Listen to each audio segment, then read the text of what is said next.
Salut.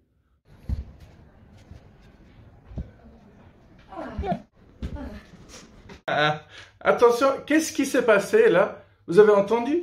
J'ai réussi à donner du plaisir à quelqu'un simplement en posant des briques vertes les unes sur les autres. Écoutez, écoutez.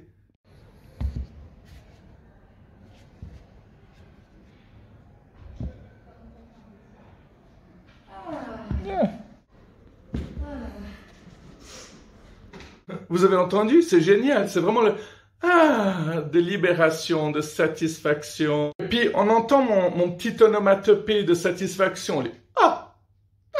J'ai réussi.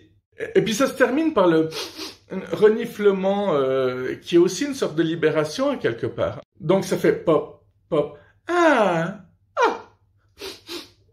C'est génial, non? Bon, passons aux choses sérieuses maintenant parce que les blagues sexuelles, parfois elles sont bonnes, mais la plupart du temps c'est tomber dans la facilité et tomber dans le fait qu'on ne sait pas du tout de quoi on va parler, hein. Tu racontes des blagues sexuelles uniquement quand t'as pas envie de refaire le monde. Au moment où j'ai filmé ces briques, c'était pas prévu qu'une femme apparaisse derrière moi et qu'elle soupire de soulagement.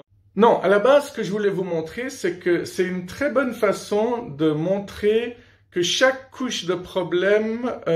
Non, c'est pas ça, mais c'est pas facile à expliquer, hein.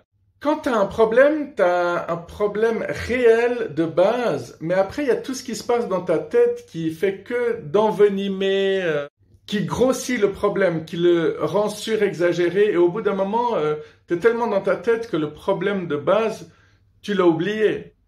Je vais essayer d'être un peu plus concret. Imaginons, ça c'est le problème de base, première couche. Par exemple, je me suis cassé la jambe. Deuxième couche, si je me suis cassé la jambe, je peux plus aller au travail.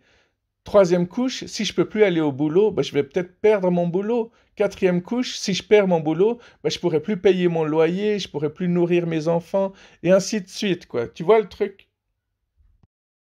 D'où l'importance de se recentrer et de ramener le problème à sa base. Sinon, vous allez sombrer dans la parano, dans la folie, vous allez vous rendre complètement fou et malade, et puis le corps...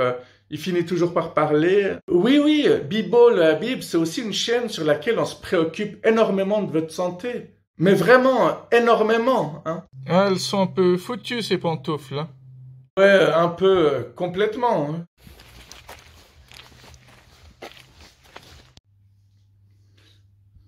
Ah ouais, c'est pas mal comme ça aussi, hein.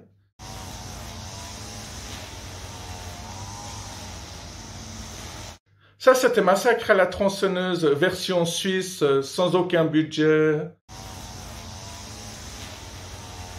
Tu vois rien à l'écran, t'entends juste le son. Bon, je crois qu'on a suffisamment rigolé pour aujourd'hui, on a appris suffisamment de choses pour aujourd'hui. Prenez soin de vous. Bye bye.